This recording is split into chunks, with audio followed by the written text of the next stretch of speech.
Welcome back, everyone, to Sportsfellas. Let's get it. Yes. It's your Buckeye believing, Houday hopeful, Captain Chris with a K. And Big Don here representing the Raider Nation. All right. This is your Rocky Mountain Mile High believer, Roll Tide.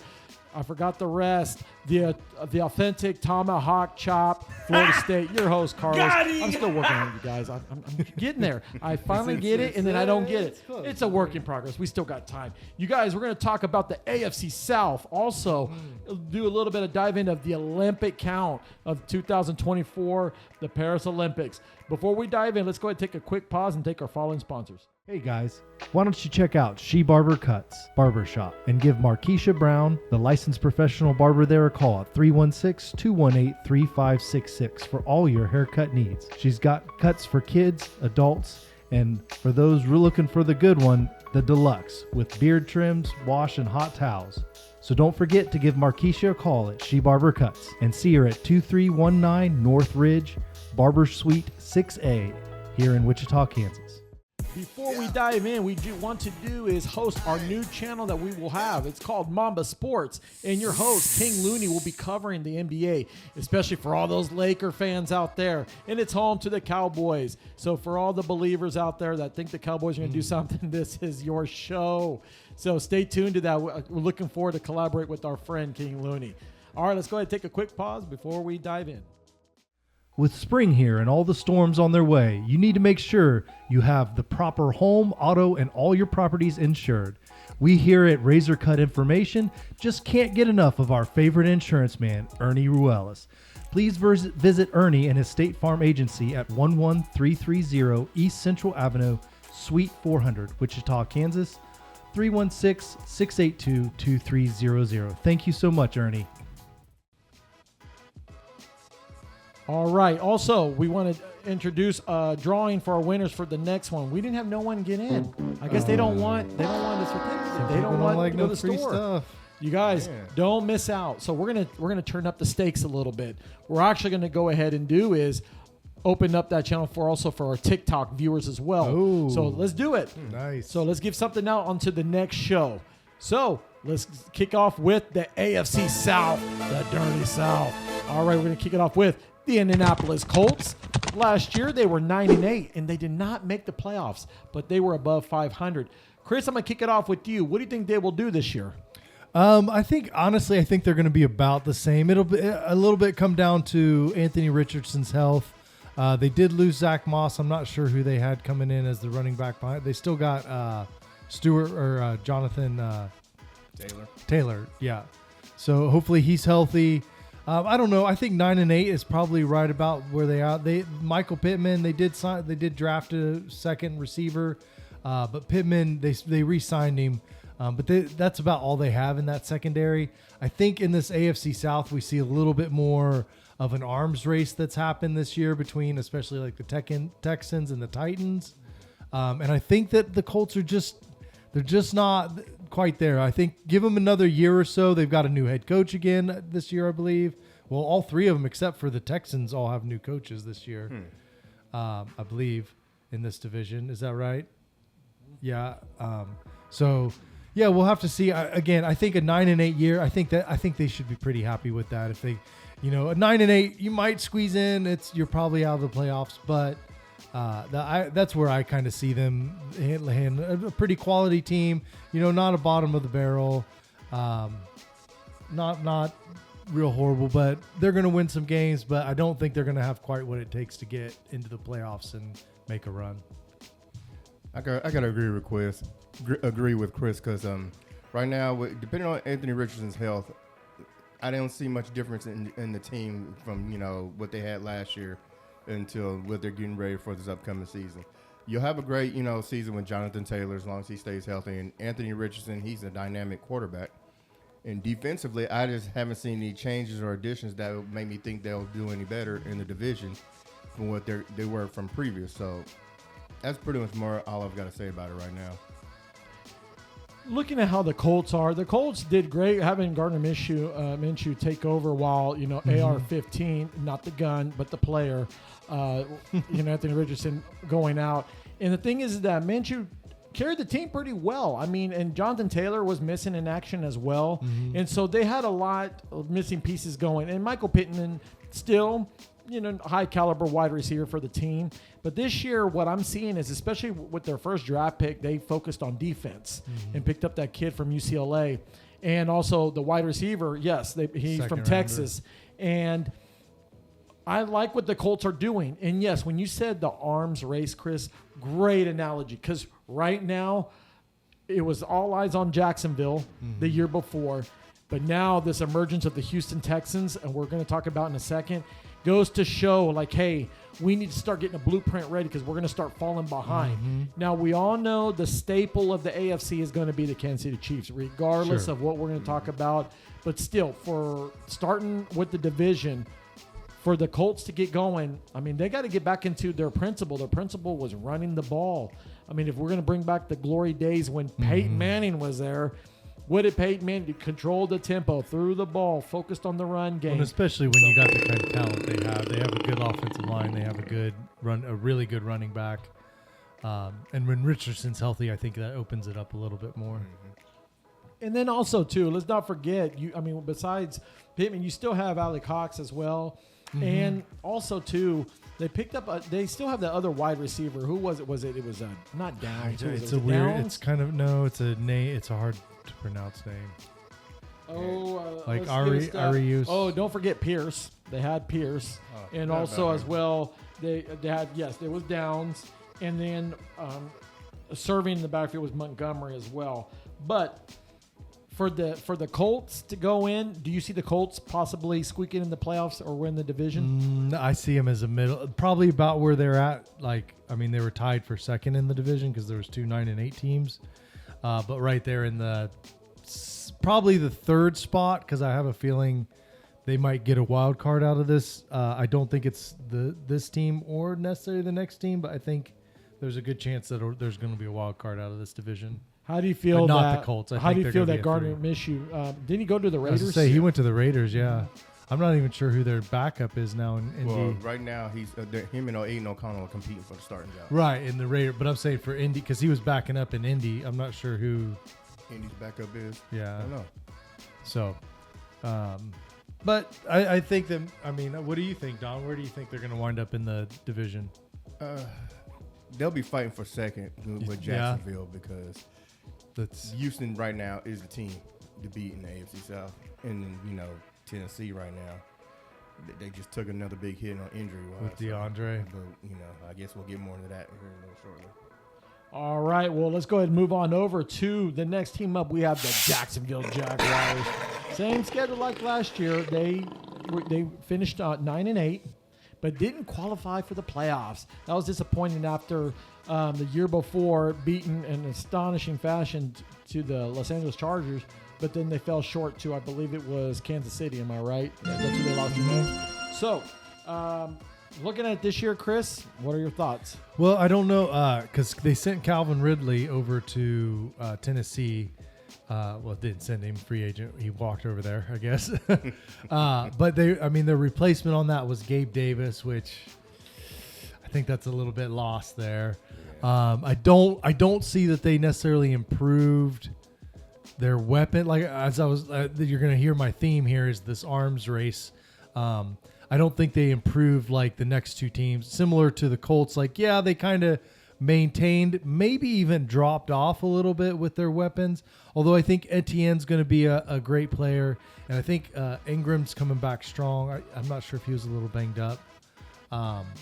So I think they're still going to have some weapons, but this is a little bit of a question mark to me. I honestly kind of think that Indy and Jacksonville are going to be fighting for the third spot, and the loser getting the fourth spot in this division. I think, I don't know. I'm just not really trusting Trevor Lawrence right now, and I don't think he's got a lot of help. Yeah, right now Jacksonville, unless everybody stays healthy, they have a shot, for a strong second in the conference. Because with Evan Ingram and I can't say his name, Christian Kirk, was it? Mm-hmm. If those two receivers stay healthy to help with ATN with the run game, And Trevor Lawrence, to get his act together, I do believe they can be second in the division, but I don't think they have enough what it takes to be better than Houston right now. So, and defensively, they're about, if they can cut down giving up the big plays in the pass game, then they do have a legitimate shot to take a second. But like Chris said, it's like an arms race, and who's going to be, either second or last. And that's a great point that you said, Don, especially on the defense side, because Doug Peterson is known for defense, and especially with Tyson Campbell, the corner. I mean, he was locking down last year. He was doing a great job, but again, what was hurting them was the pass game. They couldn't stop the pass, and then when they would go out in these shootouts with these teams, they couldn't stop. And especially like last year when they played against Kansas City, it's just Kansas City just dominated. They beat them across the board, and then you just saw Trevor Lawrence just played mediocre. And the thing is that this is a promising new year. Hopefully that they can turn this around. I mean, because right now they're still a young team. Did they lose a defensive lineman in free agency this year? If I'm not mistaken, didn't one of them go to the Cowboys? That's what I don't thinking. recall, but I'm gonna have to look. Don't have a Jaguars expert on staff here. We need to do that. But here's the thing: remember when Trevor Lawrence got that big payout, and I know that's kind of a controversy because they were thinking like, "Hey, why are you guys paying him so early, so quick? With just a little bit of success." Barely won a playoff game. Yeah. So, what I'm saying is that right now Jacksonville is going to still be a fun team to watch, and especially with their run game. But they need to focus on the defense, especially in the secondary. They're going to need help on that, and especially playing against their arch rival, against the Houston Texans now. That's going to be a headache. Young team, recalibrating, and we'll talk about them in a second. But, I mean, I do see Jacksonville maybe stirring it up a little bit. I got faith in them that they'll do something. But it's just Doug Peterson is just going to have to trust the process, getting these guys going. I mean, he has Super Bowl experience. I mean, he has a ring. So it goes to show that he's got the formula to do it. But the question is first step is getting out of the division. And then afterwards, let's see how they do in the first 4 games. I mean, they've got Buffalo. Then they've got I believe they have the Colts. No, they don't have the Colts because I think it's the Texans that play the Colts first round. But they play the Browns. I know that. They've got the Bills. And then it's just got a brutal schedule going in the first 4 games. So it's just going to be tough, but we'll just have to see how they do. Let's move on over to the Tennessee Titans. 5, 6, 7, 8. Everywhere we go, people want to know who we are, so we tell them, we are the Titans, mighty Titans. They were 6-11, didn't qualify last year for the playoffs. Don, I'll kick it off with you. How do you see the Titans doing this year? Well, if it wasn't for the DeAndre Hopkins injury, I would say they'd be fighting for at least to get up out of the cellar of the division. But right now, maybe with the addition of Calvin Ridley, it may help their, and on the other side of the ball, defensively, they do have L'Jarius Sneed to help lock up the receivers, and help that defense out. But between the quarterback competition when Will Levis and I think it was Marcus Mariota, if I'm not mistaken. He went back there.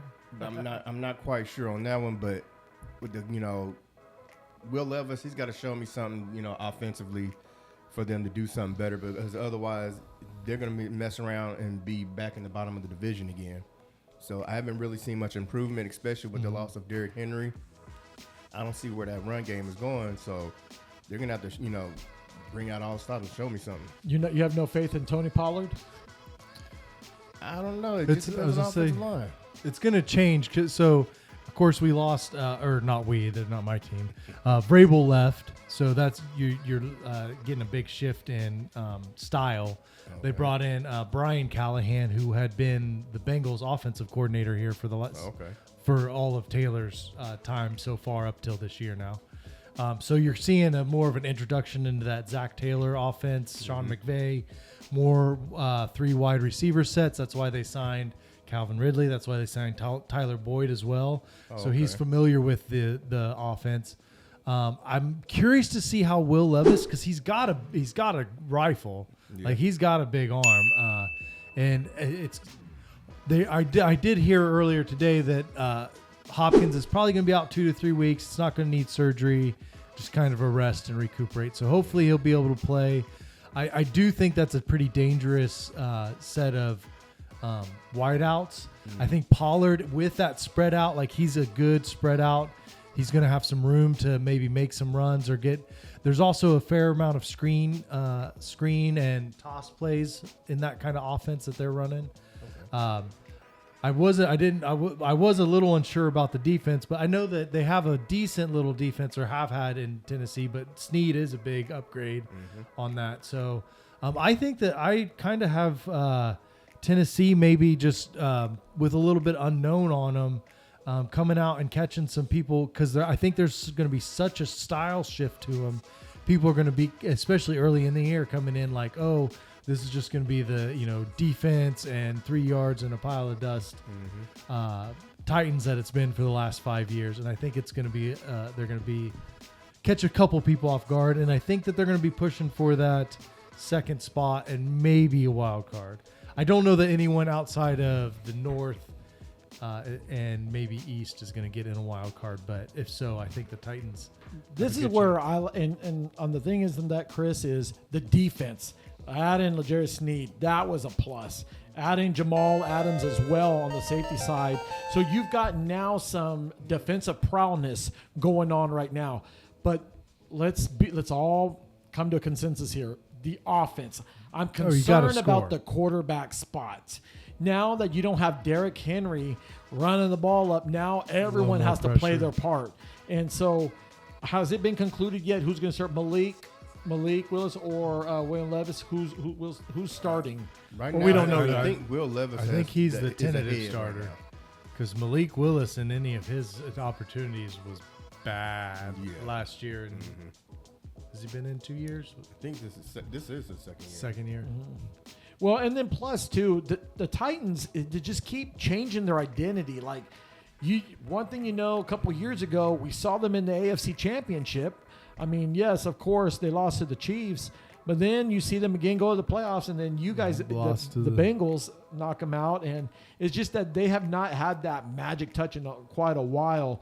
And so I was going to say was, hey, go back and look at film back when, Steve McNair and Eddie George and Dice and all them were playing. But here's the thing. With Tennessee, they're a fun team to watch. Am I going to sit there and go pay money to go see them? Probably not. But I will tell you this. Tennessee, they're just going to be a curious team to watch. I just want to see what they're going to do. And especially, I can't wait to see them in their throwback Oiler jerseys. That's going to be so fun to watch. So let's stay on the lookout there. Last but not least, we have the Houston Texans. Shout out to Chuck and all the Texan fans out there. They last year won the division. They took over the AFC South and got their win against the Cleveland Browns, but they were depleted. So, I mean, I wasn't too impressed. But then they fell short against the Baltimore Ravens. All right, Chris, where do you see them this year? Ooh, I like these guys. I really think D'Amico Ryans is just a great coach. Stroud is a strong quarterback with a lot of tools. Again, back to the arms race deal. They already had a good set of weapons with Tank and Nico Collins. And then you throw Stephon Diggs. And if he can meld and fit in there. And sometimes you take an older guy, stick him with a bunch of young guys, and it kind of refreshes them some. Yep. So there's a really good chance that something like that can happen. Usually Stephon plays really nice the first couple years he's in a system before he starts getting frustrated. Yep. So I think offensively it's strong. I think D'Amico Ryans is a really good defensive coach. That's his strength. And so they're going to have a lockdown defense, a strong, hard-hitting. Not that they're not going to get sometimes, but I could see them winning a few more games than they did last year, maybe being in that 12-5 or 13-4 range, and getting, maybe I don't know that I don't think they're going to probably make it to that top. With their division, I could see them fighting for a top spot. For sure, because in their division, I think they're pretty a head and shoulder above. Not that they might not lose one. I mean, division rival games are always tough. But I think in this division, they're going to have a pretty straightforward. Granted, they'll be playing a division winning non-divisional deal. So they'll be playing the Chiefs. They'll be playing the Ravens again. They'll be playing who won the East? The Dolphins. So the Bills. Oh, the Bills won the East. That's right. Okay. And then so they'll have a little bit harder road this year, but I think if they continue their growth, maybe they'll be back at 10-7, which will be probably enough to win this division. So I would say they're going to win. Well, I got them picked to win their division because of, like you said, all the offensive weapons that they have. It's just a question is, can they play together? Because who is he going to feed the ball to?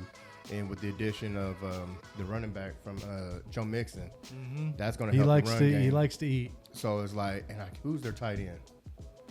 Cade Stover. Is it Stover? Yeah. But yeah, the tight end, catches the ball pretty good too. He has some nice catches and yards. So, right there offensively, there's so many weapons that he can throw to. And let's not forget, Stroud, he can run the ball if necessary. And then on the defensive side, they did pick up Danielle Hunter. So that he's going to be a great pass rusher for them to just, get after the quarterback. And they did lose a defensive lineman for about 4 games for the PED situation. But other than that, the defense is looking better than what it was last year with the additions and all the offensive weapons they have. So it's like, I just don't see how they could not win the division again and possibly be a 12-win team, based on what they've had, because this will be their second year together. They're hungry. They now feel really like to win. So they're locked up, loaded, ready to go. I bet so, yeah. And here's the thing with C.J. Stroud. I mean, he's got weapons. He's got options. Now he's going to have to distribute. I know last year one of their main struggles was the inconsistency in the run game, especially having Dameon Pierce. But now, like what Don said, now you're adding Joe Mixon. You got Cam Akers coming back for a torn ACL, and he feels great. He feels he can still be useful for the team. So offensively, they just need to gel, get right. Having Tank Dell and Nico Collins. I think Nico Collins is going to have a great year because a lot of focus is going to kind of shift over to Stephon Diggs. It's going to be great to watch. So especially when we have our fantasy show, that's going to be something highlighted that we're going to pinpoint on. Like, hey, who do you choose? Because right now C.J. Stroud is got options. On the defensive side, we saw last year in the divisional round against Baltimore, they just got beat by the run game. And then just little here and there on the aerial attacks. But this year, I think Houston's going to mature from that. Am I going to say they're going to go to AC Championship? Who knows? I wouldn't say so yet. But this is a growing team. I still feel they're going to be the top contenders in the AFC South. So that wraps up, you guys, the AFC South. And let's go ahead and take a quick pause and thank our following sponsors. Well, I don't know about you folks, but here at Sportsfellas, things can get, a nice right funk going on sometimes. And in that time of need, we turn to our friend Kimberly Sampson, our own personal Cincy independent consultant. She is our favorite star consultant, so for your scent needs, get a hold of Kimberly at heavenlyscentswithkim@gmail.com or visit her website, heavenlyscentswithkim.cincy.us. You can also call her at 316-282-7363. That's Kimberly Sampson at Cincy, our favorite independent consultant. Attention to all our Silver Cosmo movie fans. We're going to go back to our Silver Cosmos classics. And Chris, you know what I was thinking about doing? Alien. Ooh. Alien Rhymeless is about to come out. So before the movie comes out, we're going to give away 2 tickets to the Boulevard Theaters. If you are not from town, so to our local listeners, you guys are going to the Boulevard for the tickets. But if you're not, we're going to send you a gift card. Before we leave, any shout-outs before we go? Hey, just shout out here to the fellas that love hanging with y'all, talking sports, and just, kicking it and chilling. Big shout out to Team USA. Go USA. Hey, speaking of that, what's the Olympic count on that? Let's show some love to our Team USA. As of the middle of the Olympics, we are up 61 medals. Next is 41. And we've got 14 gold. France is holding strong as the home field right behind us. They're not usually... China's in third, and usually I think China's right behind us. So France has had some really good showings for their home team. but the U.S. is doing, and I feel like track and field, we get a little stronger as we get towards the end of these scenes. And basketball. Well, all the team sports coming to an end. Basketball. Our medal counts is going to shoot up. Yeah. So it's good. We're doing well. One more week. All right. Well, hey, congratulations to them, especially to our Team USA. Hey, keep it going. Also, shout out to the Philippines. They got a medal. One of the guys won it. I think it was in gymnastics. So hey, congrats to you. I don't know your name, but hey, from here from Sportsfellas, congrats to you. Also, final shout out to the crew in the back. Thanks, Powell. Thanks, Dalen.